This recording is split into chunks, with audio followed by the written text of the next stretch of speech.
truth is, I'm not a racing driver, but I have dreamt about it every day of my life. To get close, I talk about it for a living instead, but today, for just a few hours, I get to experience what life is like on a proper motor racing pathway.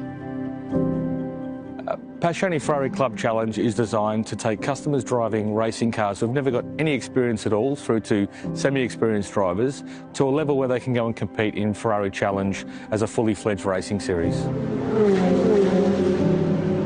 We've got a huge day planned for Rusty today. We're going to throw him in the car first thing in the morning just to get warmed up, and we've got a driver, coach and an engineer and a full suite of mechanics to look after him for the day to really progress him through learning to drive these cars as fast as possible. As an engineer, while there's a big technical side to it, at this level and even up to the upper levels, it's more about communication. That's a key part of the job. They've got the traction control, the ABS. They're designed as a stepping stone, I guess, from your road cars and track day cars, something in between those, and out and out race car like a GT3 car. Yeah, well, I look at the driver training fairly holistically, not just solely, what the driver's doing in terms of when they brake, how they brake, when they accelerate, but it's everything from the start leading into it, where we start to send the drivers information about the track, gear usage, track maps so they know where they should be on the track. We usually start the weekend with a track walk and discuss every little bump and detail about the circuit before we send them out. So that way their head's in the game, they're ready to roll as soon as qualifying starts. Okay, clear in the rearview mirror. Engaging pit lane speed limit. So we're green here, mate.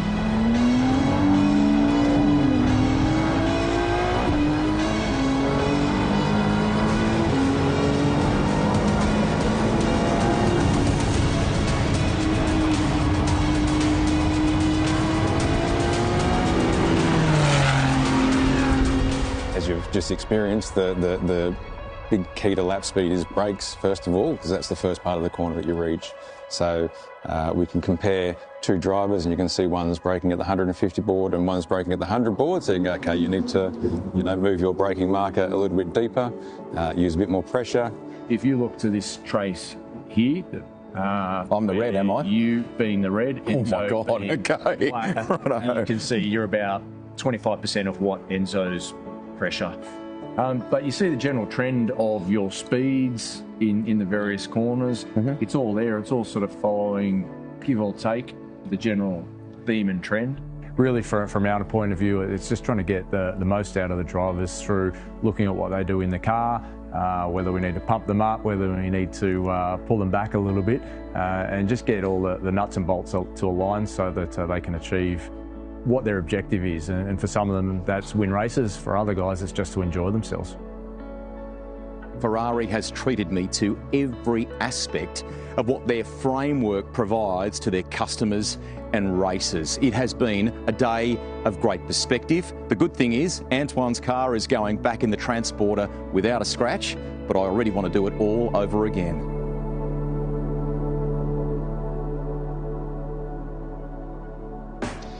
A beautiful piece, and what an experience for Greg Rust in his element there, and it just typifies the commitment from Ferrari to this series. We are on the grid and ready to go for today's race, and Luca Villa is alongside me. And on that theme of commitment from Ferrari, Luca comes out from Italy for each round to provide engineering support to all of our drivers and teams. Luca, buongiorno, welcome. Buongiorno. Welcome to Australia.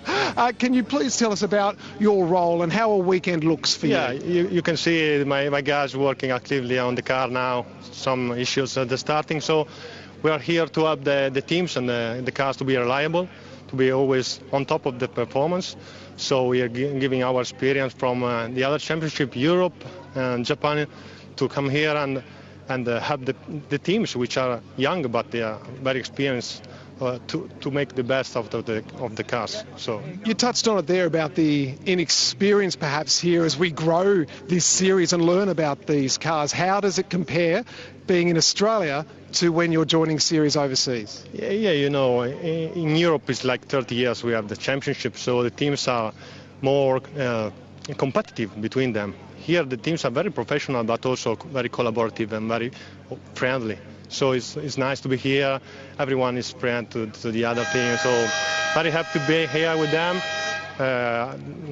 Very perfect guys, very perfect conditions. Well, except for the little bit of rain today, but it's going to be perfect for this one, Luca. Great to see you and enjoy the race. Thank you, everyone. I hope for a great race. See you. Bye. Thanks, Stubbsy. I thought I'd come down to the front of a grid to meet our pole sitter for today, Damien Hamilton. This is what the front of the grid looks like.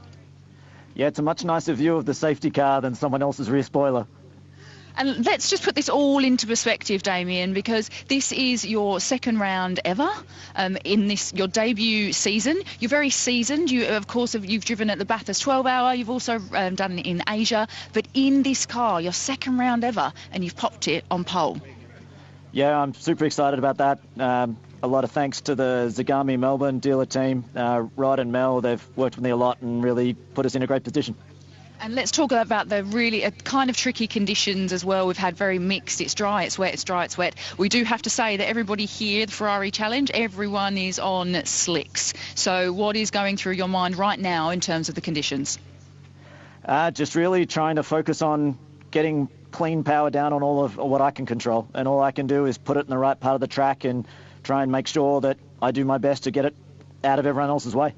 Best of luck, Damien. We are all rooting for you. I'm going to make our cameraman Huck come on a little bit of a walk as we are here for our grid walk, part of the first one of two for the Ferrari Challenge this weekend. Gents, I'm just going to pop in here because a name that we certainly know and very, very much respect here in the Ferrari Challenge is Enzo Cheng. And it's fantastic to see you. Of course, the last time we did, it was at Phillip Island in that massive incident. But you tell me that you are all ready to go. Yeah, feeling good, and shout out to the team at MC Corsa for getting the car together. They did a mega job, pulled some late nights, and yeah, I'm glad to be on the grid. And just had a chat to Damien before in qualifying. He of course did a really good job, and at the last sort of moments of qualifying as well, you were putting everything in it to try and pip him to the post. Yeah, I think it was still a dry track, and the best laps were to be had at the end, but I just couldn't pull the last one together. Best of luck. Thanks, Charlie. Lovely to see Enzo back. I'll see if I can quickly hop over to P3, although the doors are closed. So, thank you. I'm going to run on over and have a chat to Steve Wyatt. Steve, 6 seasons in Ferrari Challenge, but this is your first weekend in the 296, and you've popped it on P3. Yes, it is. Well, I'm pretty excited to be here, and hopefully we'll have some fun. So. Absolutely. And tricky conditions, Steve. What are you thinking about how you're going to tackle those? Each metre as it comes, very slowly, all right? They're very, very relaxed. It's lovely to see as we do hear the sirens go, and standing by is Greg Rust. Charlie, thank you, and I'm delighted to be joined by Renato Liberto, who bleeds red. He is very much a part of this class and the many kind of customer activities that Ferrari has. So, mate, welcome. What has been the debrief from qualifying this morning, and perhaps the messages that have gone out from the excellent coaches that are a part of this series to the drivers before we head off? Probably the biggest talking point has just been this inconsistent weather today. It's been cool the last couple of days. We've been here for testing and practice, but now getting into where it matters, this first race, the fact that it's been just gently raining just as they're about to pull out of the pits. The track has been declared dry or not wet, so they do have a choice of tyre here, but at this point in time now they're rolling out for the start, and we've just got to hope the weather stays where it is at the moment. We've been very lucky with it in qualifying, but really just that lap of Damien's, everyone's talking about that as a very, very quick lap. He was super confident, and even though he was on pole, talking with his coach Stephen White afterwards, he said to me, have we got other footage I can look at of other coaches that is quicker than mine, because I want to go faster. Okay. I want to be quicker. I want to be more dominant. So he's really the man to beat at the moment for this race one. You can follow along too on Ferrari Australasia social channels. We not only cover the racing, there is some fantastic stuff there around model launches and a whole lot more. They did some great activities around International Women's Day, which I think is brilliant. This is a look at the field of play. 18 corners in all, a smidgen under 5Ks in length. When they approach turn 13 there, the wonderful pit complex and hotel that exists here at Shelby Power Motorsport Park is very much insight. It gives you a bit of perspective that you might not have around turns 8, 7, 9 and so on. It's a pretty grand sort of premises to sort of race a car at. It reminds me of a place like Yas Marina, the F1 circuit. It really is impressive when you're driving these cars. And as you say, as you approach that corner and kind of lift up, you can't not see it. It's an impressive pit lane structure and hotel here, and it really is a world-class facility to come and race Ferrari Challenge cars at. Very kind of you to let your daily be used as our safety car. Tell people about the beautiful Richard Mille safety car. Well, the 12 cylinders, we call it the Dotted Cilindri, is Ferrari's latest sort of V12 GT car. It's fantastic to have a car like that on the grid, but it's not often the safety car has more horsepower than the racing cars. 800 horsepower in the safety car is adequate, you might say. And yeah, there's a lot of people putting their hand up to drive that as the safety car driver these weekends. That's for sure. Just head down and see Renato afterwards and join the list. It's long. All right, we are about to go racing. Maybe we'll be treated from a weather perspective. It's tended over all of the races so far to roll in, sprinkle, cause a bit of chaos is not the right word. It adds to the spectacle, the excitement, and then it seems to fade by the end of it. But at the moment for Ferrari Challenge, we look like we've been greeted with some very good conditions. Now, if you followed the previous round of the series, it's great that Ferrari Challenge is back with us on the tour for Shannon's Speed Series. We had a brilliant weekend at Phillip Island, but it was marred on Sunday by a huge incident and a lot of repair work. As you heard Enzo Cheng say there on the grid a moment ago, has been done to some 7 cars in the weeks in between. So to everybody at Zagami, MC Corsa and more, the wider group, congratulations. This is the field that will take part. And we've got a few stories of names at the pointier end here of our starting grid that will make their own headlines this weekend. So firstly, well done Damien Hamilton, starting from pole position. Trofeo Pirelli. We have a number of classes here. Coppershell, Masahiro Taguchi. Taguchi-san was the star of this class at the island last time out, and we celebrate that magic sounding, the previous generation 488 with the blue band across the top of the windshield. Trofeo Pirelli 488. Ross Tomaine did an amazing job at the island. He represents, of course, Ferrari Gold Coast. We do tip our hat and embrace warmly all of the dealers that are a part of this series, don't we? That's right. It's not just the Zagami Autosport team and the MC Corsa team that are operationally here running the cars, but the dealers themselves do get involved behind the scenes, supporting their customers, and in some cases they have sent staff along to the race meetings to support their customers, specifically in the pit crew environment as well. So it really does embrace all of the dealers, and globally when the series travels to different parts of the world, the dealers of those locations are also involved. So they have a team's trophy and a dealer trophy, which we present here as well at the Bend today. Excellent. A couple of people to watch out for as the race unfolds. We've heard from Steve Wyatt there on the grid before, representing Barbagallo Ferrari, with that unmistakable kangaroo on the front of the car. And watch also for Adnan Sibai. He's been cutting a lot of laps. He's on the second row of the grid. This is Ferrari Challenge Australasia. Third stop on the tour. They've been to the mountain, they've been to Phillip Island, they go to some iconic venues which the drivers absolutely love, and the Bend Motorsport Park is a perfect place to showcase these cars. We're about to get underway. Can Enzo Cheng, who would ordinarily be in a blue-coloured 296, now that is that Sibai coming to the... Sibai. Yeah. That car did have a minor issue on the rollout before, but that's obviously allowed some space there. Jim Policena, a great jump there. As soon as the lights went out, he jumped left of Steve White to help him line up for turn 1. I did not put enough of an emphasis on watching Jim Policena, and should have. Oh, big one! Oh, at huge speed! It's a 100. Yeah. That is frightening, and I think has been able to somehow keep it off the concrete walls. That's great. Yeah, it looked like maybe he moved across onto the wet line there, running into turn 1, and just couldn't pull the car up. Did very well to avoid making contact with anyone else, and hopefully that car can be recovered or moved without any sort of delay to this race. Great smarts by the other drivers that may have been like 10-pin bowling, kind of cleaned up in the process there. And I would imagine, too, the coaches are so good at seeing that stuff and getting on the radio and warning people. That's right. And then with Steve White, you can see that has got that gap now. Obviously, with that happening into turn one, it would have been a bit of a movement in cars that are scattering for it. I was really focused on the 100 car to see what was going to happen there. But Steve White, super experienced driver, talking to him about qualifying and why it took him a while to get his pace. He actually hasn't driven these cars too much before and had the traction control settings set too high. So his first few laps didn't really show his pace, and when he tweaked everything back, he found performance out of the car. So he's a super experienced guy, the most capped Australian in Challenge history.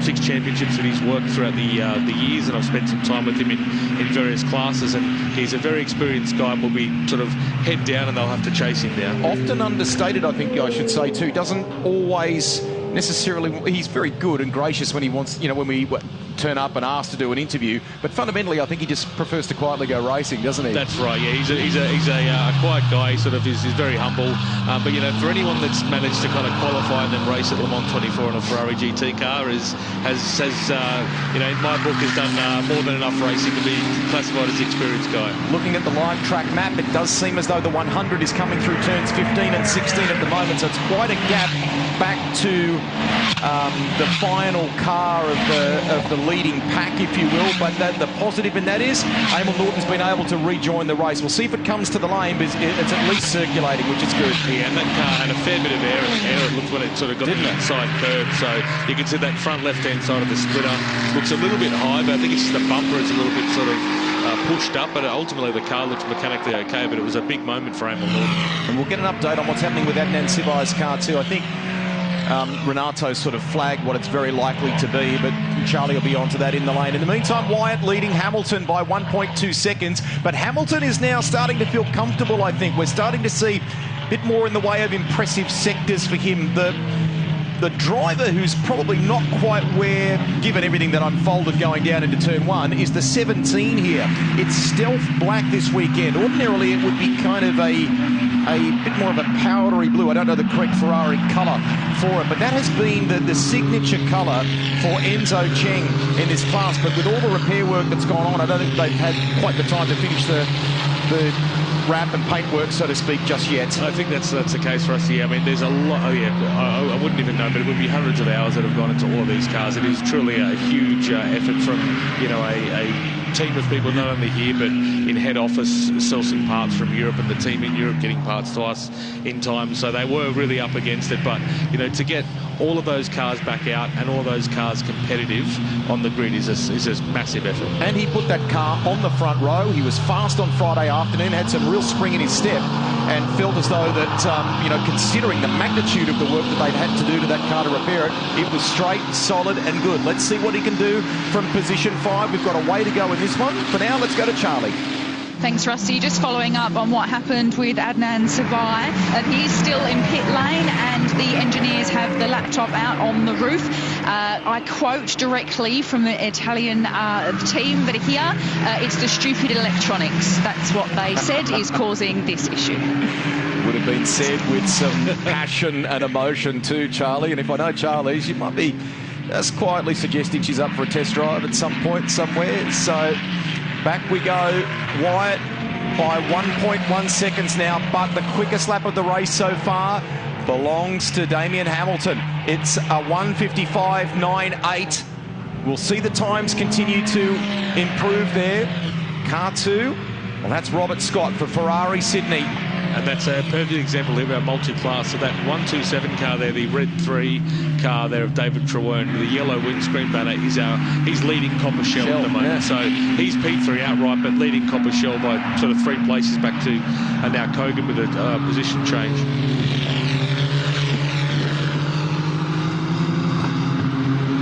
Just having a look at the numbers for Enzo Cheng. He's lapping in the one sort of 56.3s at the moment. He's about 6 seconds away from the race lead, but he's in very close company with this group here. Could easily pick up a few spots that would see him leapfrog into podium contention. And again, the thing to be thinking about here for both of these drivers is that David really need to get involved in this little battle with Enzo Cheng and Rob Scott there. Obviously, Pollicino not far off the back of them. He does have a healthy buffer to the other cars in his class, but obviously he's a racer and wants to sort of prove himself there. But there is a fair bit of gap and margin that he's got to work with. So David should sort of, and I'm sure his coach Lockie Manif will be giving him some of that intel as they're racing now. New marker, a 1:53.96 for Hamilton. He's closed to within less than a second of race leader Wyatt, so he's really starting to apply the pressure, and that shows you the real gap back to third place to Truern, who's got his hands full in the 1:27, but is leading the Copper Shell class and third outright. And this is the fight for the lead now.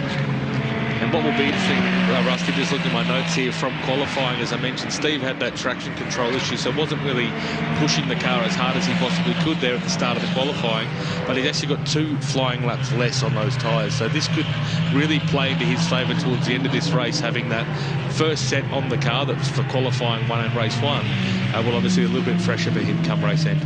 We have the morning of each race day as a part of the Shannon Speed Series dedicated to some of the qualifying in the different classes, and Ferrari basically has a qualifying session in the morning and a race in the afternoon. We'll do that again tomorrow. And what Renato's talking about is a brand new set of rubber to venture out into qualifying. If you're able to squeeze that magic number out of them without putting too much in the way of mileage on the tyres, that can help you in the race in the afternoon. Absolutely. I mean, we get our tyre bank is 2 sets of tyres, which starts from quali 1. So the usual strategy is obviously green set for quali, which runs through quali 1 into race 1, and then you can roll out on that scrub set for quali 2 tomorrow to read the track, put a green set on and go. But some people do start playing around with that strategy a little bit, but ultimately, Rusty, the tyres, as we all know, the less miles they have on them, the faster you can go in the car.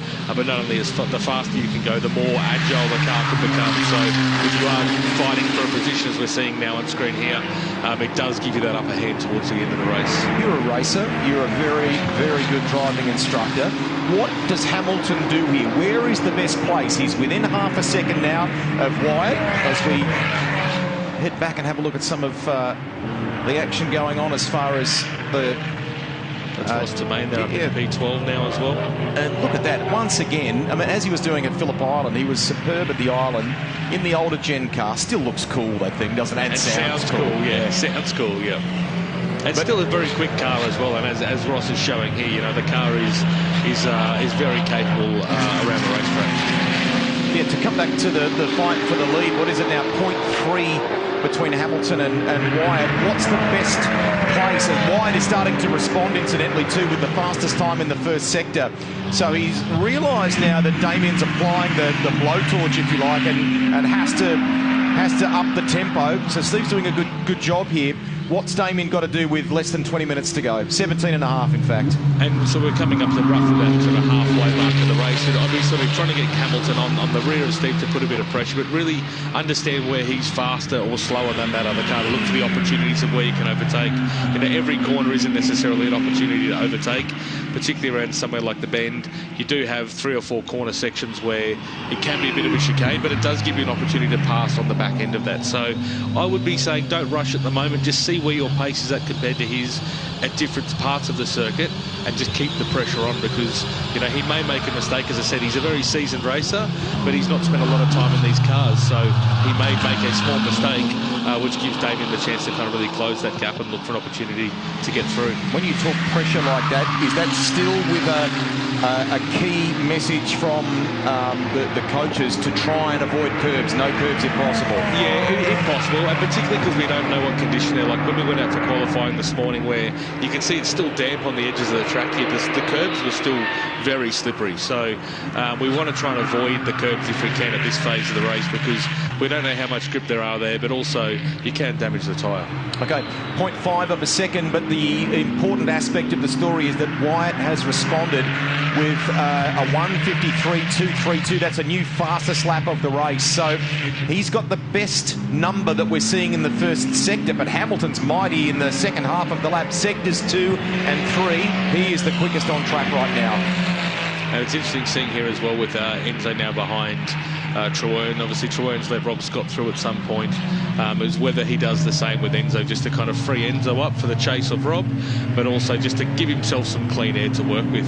We've still got quite a bit of time to go, and that margin out for David now is over 16 seconds, so there's quite a bit of time there that he can give away if need be. David Truern leading the copper shell class, and we caught a shot there a moment ago of Ross Tremaine in the 233 leading the 488 Trofeo Pirelli class. Back we go to Enzo Cheng, who stepped up a division, if you like, this year.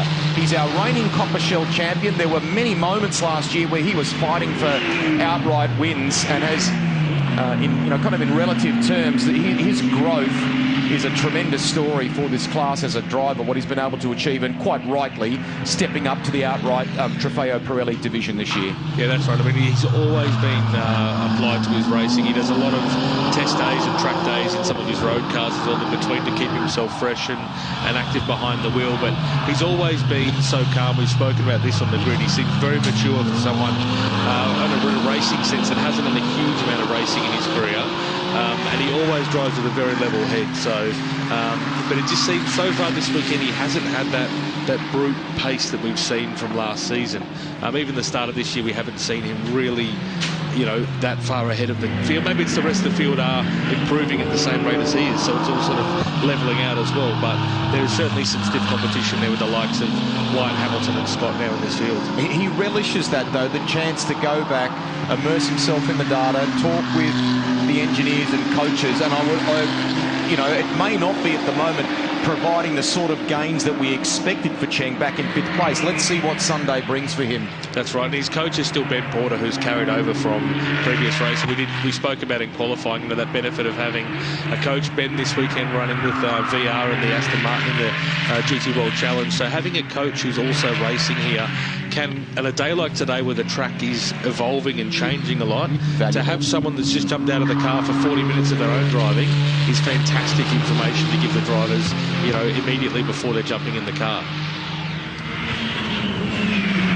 So, just as we're watching this battle here, something has happened to Hamilton. I'm not sure whether that's a timing glitch. It must be, because there we go, yep. Yeah, it's corrected itself there now, but glancing at the monitor for a moment, it had him well down the order.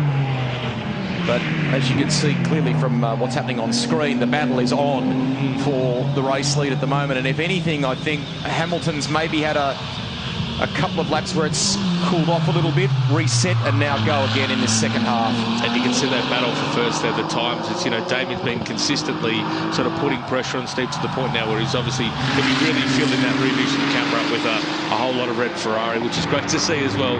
But, the pace that Damien's got, which he seemed to have in spades in qualifying, to see, last year we were seeing 53s at race pace when we came to the event, and we're seeing 53 flat now, 53.1. So it is quite a bit of performance these guys are extracting from the car, still with 12 minutes left in this race. That's an asset, obviously, in a technical sense, when you have the monitor like that, instead of a classic old-school rear-view mirror, if you will. But do you also have to be a little bit mindful that it doesn't get in your head? If you can see that going on in the monitor, you yes. That's right, yeah. It does make it a little bit easier to see the cars there, but yeah, from that point of view, it can become a distraction as well. So, there's one of the, very common things we say as a driving coach with our drivers, eyes forward, keep looking in front, try not to be too distracted by what's behind. But, you've got a car who wants to be in the same piece of bitumen as you at the same time. You are going to be aware of it. And our drivers are very much, considerate of each other when they're racing as well. There's a lot of camaraderie within the paddock and within the pits, and these guys do look out for each other when they're racing. I know that is 101 stuff, right, but that whole thing gets drummed into you from the early days, doesn't it?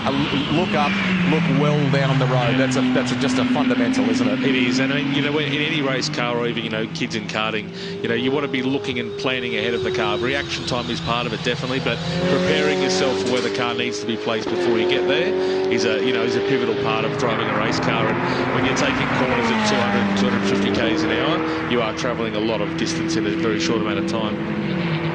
I don't know if you've seen Lewis Hamilton's social media today, but obviously we've just come off the back of the Miami Grand Prix. He's not only had a video come out where he's driving or at the wheel of the Miami Vice Scarab, but he's also jumped behind the wheel of the white Testarossa that Don Johnson would have driven back in the day. I love that. I thought it was very, very clever. A little bit of history.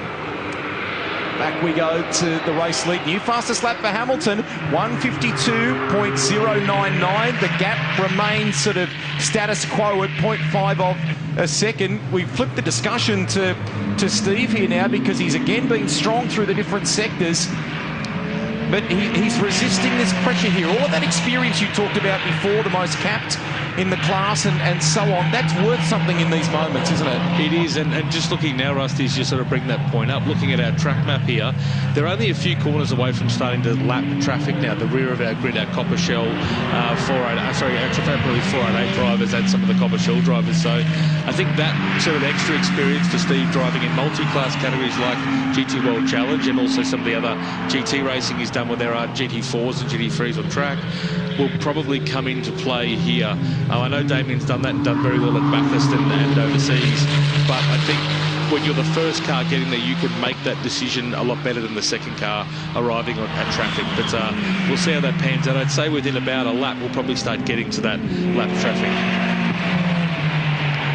Just having a little look further through the field at some of the battles unfolding. Taguchi-san in the 105, who, as we said before, was terrific at Phillip Island. Third in the Copper Shell class at the moment. And did a fantastic effort to be pole in class as well, you know, he was right off the radar, wasn't he, for a point there, and then jumped up towards the end. You're absolutely right. It all came together for him at the end of the session, but that was a combination of track conditions and probably, I think, clean air on circuit, because there was a bit of jostling for tyre pressures in the middle of that session. But, you know, Mass has always been a hard competitor and a very competitive driver as well, particularly with before this in our club challenge program. He was always one of those guys who would do a lot of laps and would be improving constantly across the day. It is a regional championship, we should point out too, and by that I mean we've had Rick Armstrong starting the championship very strongly, a respected Kiwi racer. We've got those that have come from Japan and all sorts, don't we? Yeah, correct. And also, you know, in this race we've got Baby K here currently sitting in P8, also in the Copper Shell class in the 296 Challenge, coming over from Japan. So the hub, they call it, you know, the region that allows them to race in Japan and also race in Ferrari Challenge Australasia over here, is a fantastic way for drivers to, you know, in some cases tick off bucket lists, you know, race at tracks and race in series or in countries around the world that they've always wanted to. And the process is roughly the same. They turn up, there'll be a car there and a team already set up, and they can just do the driving thing, and let the team and the engineers and the coaches do all the rest of it. So if you've got aspirations of Europe or America, there's absolutely connections and ways of venturing into that, isn't there? So yeah, they do make it very, very easy for the customers to choose their pathway around the world, that's for sure. Best lap of the race so far belongs to Hamilton in second place with a 152.099 that we detailed before. That half a second gap has eked out to just over a second now. Wyatt has just seemingly been very consistent in the way that he keeps rolling out or banking those laps. So go back to David Trewern, best of our Copper Shell competitors. He's actually fourth outright at present, and that's Enzo Cheng right behind him there in fifth. He'll be happy with that, you know, keeping a guy that's been, you know, on the top step of the podium a number of times behind him here, and setting very respectable lap times, both of them, in the process. So it's a great effort from David to have that pressure of Enzo for most of this race.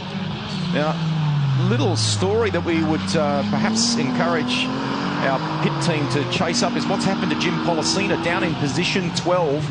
And on the flip side of that, Ross Termaine is knocking on the door of the top 10 in the 488, as you can see there. I know it's 4.6 seconds further back at the moment. That's actually a very impressive performance in that generation car. It is. I mean, the 296 is you know, there's a lot more aerodynamics, a lot more power and more tyre on the car. So for Ross to be punching, you know, above his weight there, sitting nearly in the top 10 is an awesome effort. And he's just, as I said earlier, he's just such a fun guy to have around the pits. He's really sort of energetic about it and just loves his driving. I'm actually torn, because I would love to see him in a car that might enable him, if you will, to have a crack at a Hamilton or a Wyatt here, but in the same breath, he's a pin-up for the 488 class. He does such a good job in it, doesn't he? That's right, yeah. It's interesting to see as well, but with these two guys sort of racing towards the front here, they cleared some traffic fairly before 256, which was Stephen Coe there. They managed to get him across the back section of the circuit without too much fuss, but as this race goes on now with another 5 minutes to go, there's still cars they will be catching in the last sort of 2 or 3 laps of this race that really could come into play as an opportunity here for Damien if he can't match Steve for outright pace. Charlie Barlow updated the stories for both Emil Norton and Adnan Sibai before both those cars remain in the lane. Let's get a bit more news from her now. Thanks, Rusty. Just following up on Jim Policina for you. The team confirming that he does have a sensor issue. That is why we've seen him drop down the times. Actually, as I'm standing in the lane now, we've actually seen Adnan Sibai. The car is just fired up. He is still out of the car, the number 88. However, the car is firing, so he may be hopping in that very shortly. Thank you. And what that just tells you is we're enjoying the race happening up front here, but in the lane, and this is for the race lead.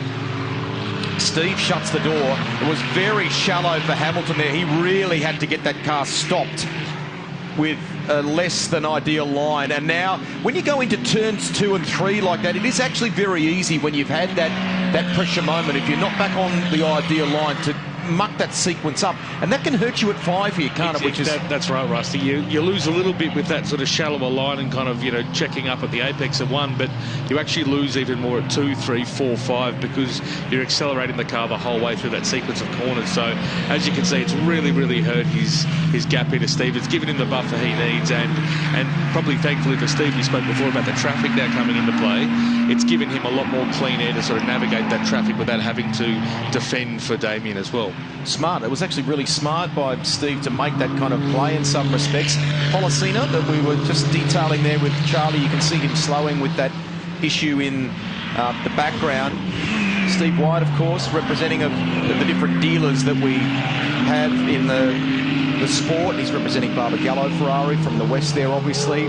Steve's a winner of 2 championships in Challenge Asia Pacific, 2011, 2015 in Ferrari 458 Challenge as it was back then. Has raced more than 80 Challenge events across 6 seasons before this one, and there are 18 wins in addition to the caps that the starts that Renato was detailing there before. So his lead is now with that squeeze at turn 1, that smart piece of driving. It's now out to 2.3 seconds with time running out in this race. We probably haven't spoken a lot about Robert Scott. We saw briefly the kind of red, white and blue entry, the number 2 earlier in the race. He's holding down that 3rd spot at the moment, but Enzo Cheng has been able to finally clear David Trewern and is up into 4th place.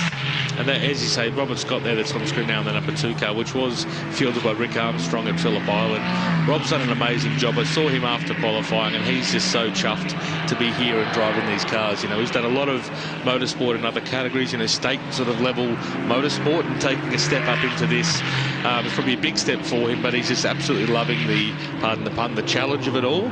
But probably, watching the camaraderie as well, watching him interact with the other drivers, it's a very accepting category of new drivers coming in, and everyone's sort of having fun with what they're doing, racing these amazing cars. And you provide the necessary elements beyond the car, beyond the team, beyond the engineers and coaches. So when you venture out the back to that massive marquee that you guys have, there is a proper area for the drivers to get ready, to prepare, all sorts of different things there, isn't there? Yeah, we provide their own sort of locker room, change room. We have our own physio masseuse that we get at each of the rounds to kind of support the drivers, whether that's to help with preparation or warming the drivers up, getting them stretched, or sort of working on a niggling injury from another recreational sport they do.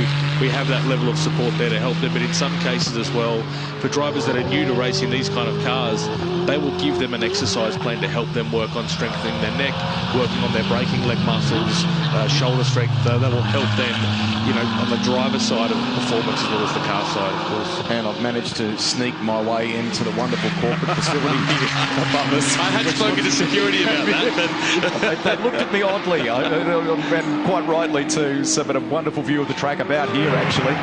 So Hamilton now late in the game, lighting up the monitor again with just over a minute to go. Has he saved a little something for a final shot at Wyatt before we get to the finish line of this one. Steve's wise to it. He's done all those miles over the years. Let's just see how this one plays out. Could be set for a photo finish in Ferrari Challenge.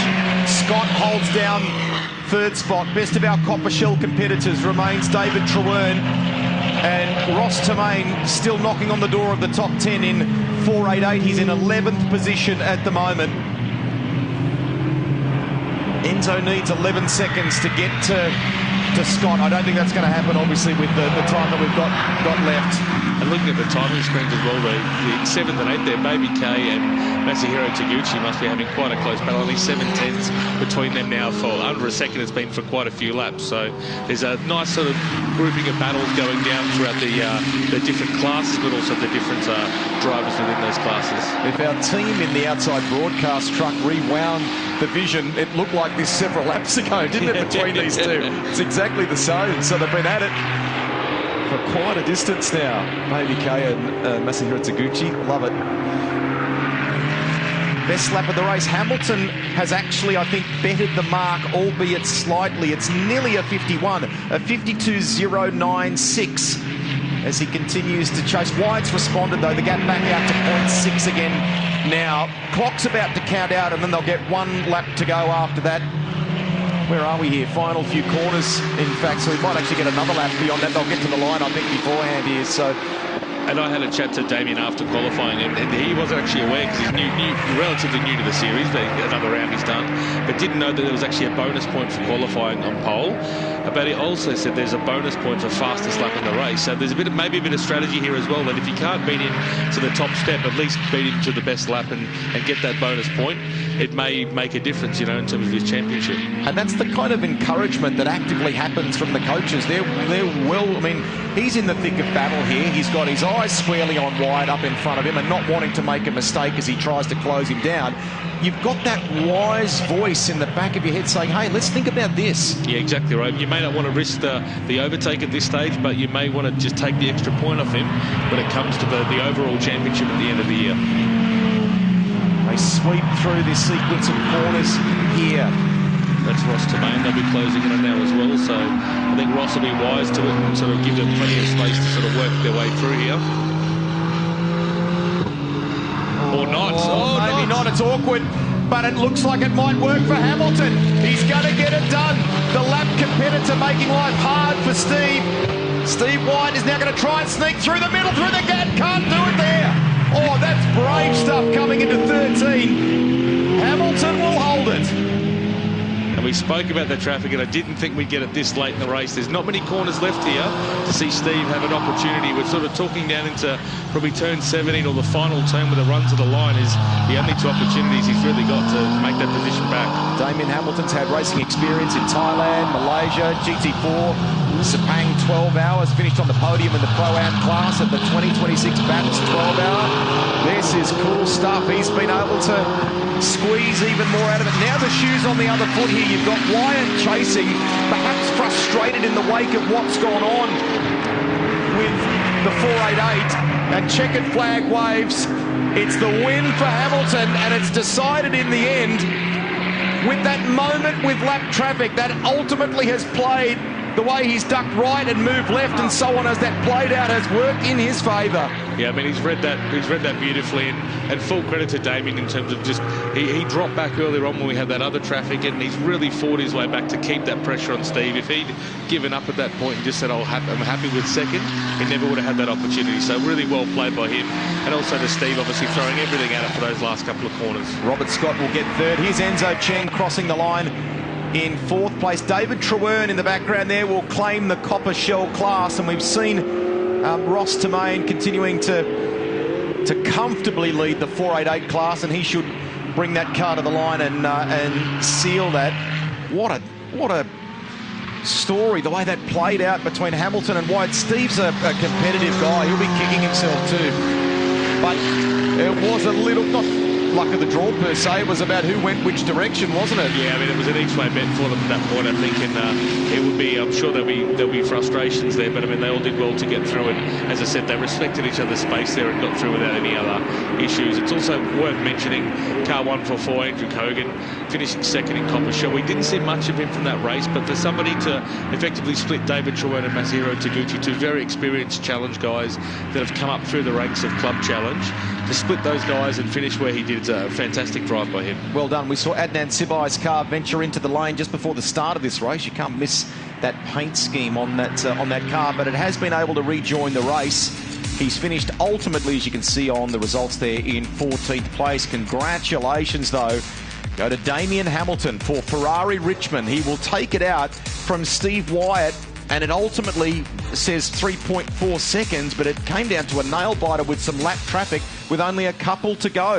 Scott will get home in third place with Enzo Cheng and David Trewern taking out the Copper Shell class. We're going to take a look at the replay here, and I think it is of the lap traffic moment. We'll just get your input on it here. Ferrari Challenge replay, so let's have a little look here. There's probably that first move of Steve thinking he could go around the outside. On the change of direction, he just got choked there by Ross on the inside, which gave Damien that prime position. He was just ready for it.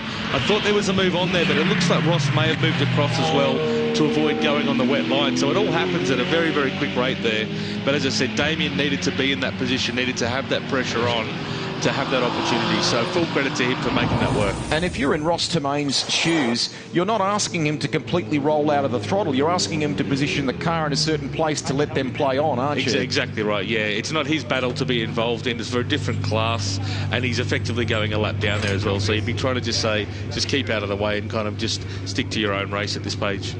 Good opener for Ferrari Challenge here at the Bend, and the great news is we get to do it all again on Sunday. They're pretty happy about it down there. Hamilton taking it from Wyatt, and some nice camaraderie, not just between the drivers. You could see the rival coaches coming over and saying well done too. And that's nice to see sort of an outright win for the Zagami Autosport team as well. You know, they are outnumbered quite a bit with the MC Corsa drivers here, just on scale usually, but it's fantastic to see those guys putting that car on the top step of the podium. We are catching up with the Zagami GT3 team across the course of the weekend. Lovely story with Josh Buchan and Cam Campbell, who are not only has Cam kind of graduated from this class to GT3 here in Australia, they are playing over the equator in the United Kingdom this year as well. They got a big year of GT3 racing, and it's a terrific story that has a very important back element to it that has come from this division. And I actually just saw there walking past in the foreground a moment ago, Rod Wilson, who is the man that runs the Zagami Autosport outfit, who has been pivotal in setting up that local team, but also in putting together that program that has gone across to the UK with Road Motorsport. Lockie Manif there as well, just giving David a congratulations. It's great to see. Absolutely. Let's get amongst all that down there. I think Charlie is standing by. I'm well and truly amongst it. Some very excited drivers. Ross Tremaine, Treffello Pirelli, 488. You've picked up where you left off at Phillip Island. Welcome to the podium. Thank you so much. Excellent, excellent. I think I've got a bit of a responsibility to Ferrari Australia to let the old twin-turbo V8 still live a bit longer. Love the words V8, I absolutely do, Ross. But you're kind of making it look quite comfortable out there now for yourself, although the conditions were a little bit tricky. Talk us through your race. Yeah, it was certainly a little inclement, and I didn't really know what traction settings to go for, but it's my first time at the Bend. What a magnificent track. But yeah, just drove to the conditions, had some great battles with some really good guys, so it was excellent. Fantastic. Enjoyed that podium. Let's head on over to our Copper Shell winner, David Trewern. Hello, sir. Sorry, I'm just... Lockie, you've done an exceptional job as driver coach. I reckon you should stay on in here. That had tricky moments in it, but David, you never gave up. Yeah, no, I felt like I earned this cap then at the start, and once I got that far I thought I'm just going to keep going, so without doing anything too silly, but it was good. No, I loved it. Yeah.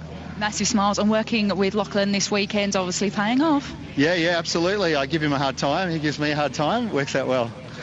Enjoy that podium. Thank you. Alrighty, let's head over to our Trofeo Pirelli winner, and gosh, didn't he do a sensational job. Started from pole and a last lap move. Damien Hamilton, congratulations, your first win. Thank you so much. Couldn't be more excited. Absolutely. So let's just have a quick chat about that move, because you were chasing him, you were hounding him, and then it all happened and you made it stick. Yeah, he drove a fantastic race. He didn't make any mistakes. There was nothing to capitalise on. I was trying to move around just to put pressure on, and he stayed fast and then trying to make an opportunity on the lap traffic, and I saw one and went, well, let's see how this goes. Fantastic. Well, enjoy that podium. Thank you very much. Back to you, Rusty and Renato. Thank you, Charlie. A breakthrough moment for Damien Hamilton. Lovely place for that to happen. Let's take a look at highlights for you. Race 1 of the weekend for Ferrari Challenge here at the Bend. Enzo Cheng on the front row with Damien Hamilton as we set off for racing, and some of the inclement weather earlier in the day had dried sufficiently for us to enjoy a cracking race. And as they ran down to turn 1 for the first time, a bit of pressure on. Then Steve Wyatt set about building an advantage over Hamilton with that trademark kangaroo on the front. All of the experience, the most capped racer in Ferrari Challenge, but Hamilton might have less miles under his belt in this class, but he just continued, Renato, to chip away, and it worked. And as Charlie said there, for his first win outright in Ferrari Challenge is great, but he's actually clean swept, pole position, fastest lap and race win for his first time on the podium in that way is amazing. And he's just driven so well, and his attitude sort of leading into this event after Phillip Island has been fantastic. So, yeah, hats off to Damien. Great move here. This is the key move. So the 488 in question is the class winner, Ross Tomaine. He's wondering where to best place his car because the outright competitors are going at it. Hamilton moved left and Wyatt went right and so on. And in the end, Hamilton, as they came through 13, had moved ahead. That was enough to get the job done. Wyatt had led most of the race, but when it counted, Hamilton sealed the win. His first in Ferrari Challenge. Whew. I'm looking forward to doing that again tomorrow. I have a feeling, with Enzo Cheng finishing in an excellent 4th place, there'll be some yarns that come out of tomorrow from this class. Good debrief tonight. That's right, and also, it's just more track time on these changing conditions. So tomorrow, if we have a similar day as we've had today, they'll be going into qualifying with a lot more insight than they did this morning. I'm going to take you to the podium very shortly and celebrate some of that with our competitors. Porsche Michelin Sprint Challenge just around the corner. Race 2 of the weekend coming up for them. Here is a part of our Shannon Speed Series coverage live from the Bend. We've got GT3 to come your way as well, and a whole lot more this afternoon. We're on air until the sun basically sets here at the Bend. Have a little look here. So Hamilton ahead in the 14 at this point. Steve running a little bit wide. That tells you a fraction more of the story. So already at this point, because of the lapped competitor issue and not knowing where, how that would basically play out, Hamilton was able to make the jump, get by. Steve had led the bulk of the race, and he tried very hard to come back from that, but that little moment, that little wide just exacerbated and made it comfortable for Hamilton as he crossed the line. Yeah, all the way to the end. And as I said at the start, for Damien to sort of had that attack at the end where he's got tyres that were a couple of laps older from qualifying means he really has put in the drive of the weekend so far. Shortly we'll be bringing you the podium. What a couple of the other yarns here. You talked about Kogan there before too. Then an excellent 6th place for him. He was another to star in qualifying this morning. 2nd in the Copper Shell class. Taguchi-san, who was the driver to beat at Phillip Island and Copper Shell, has actually ended up finishing 3rd in class and 8th overall. And that's a great result for him.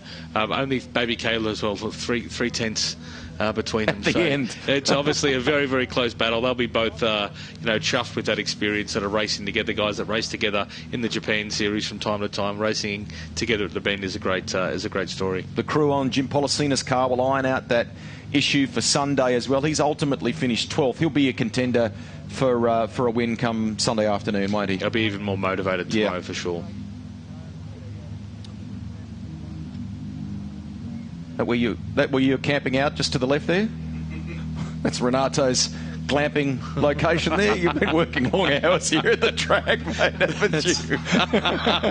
It saves the commute, Rusty. I can just walk across there and I'm at the track, and it makes my days even shorter. Excellent. I'll swing by for a little glass of red.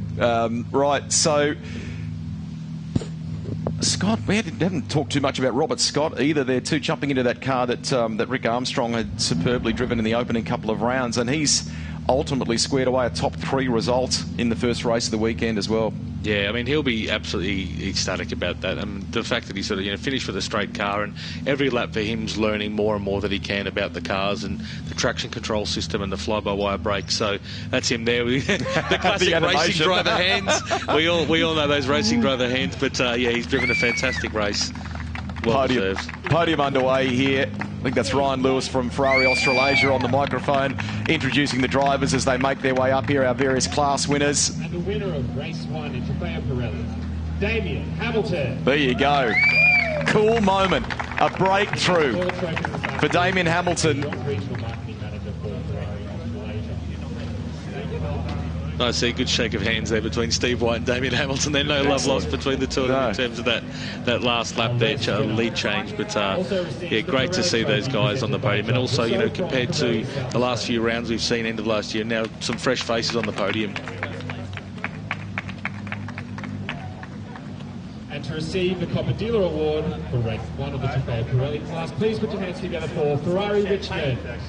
This, I was saying, Rusty, is our dealer trophy. So the team representing the dealer representing the driver first place in the class also receives a trophy.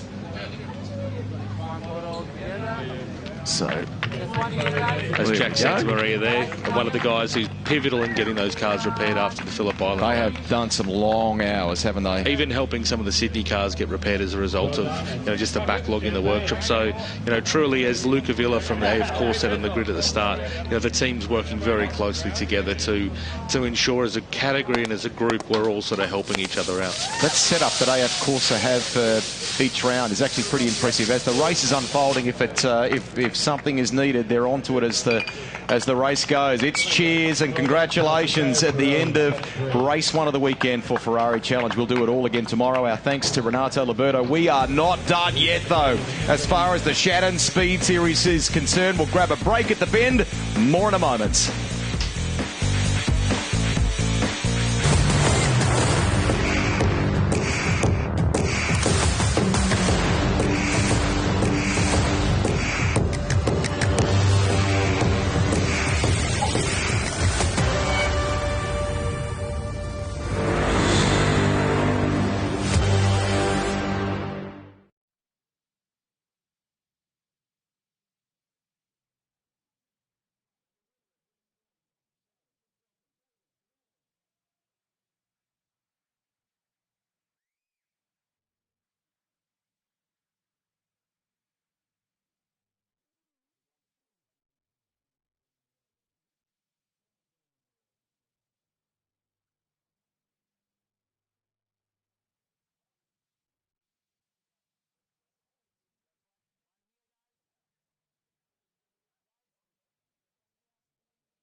You're back at the Bend. It's the Shannon's Speed Series and the Liqui-Moly GT Festival at the Bend.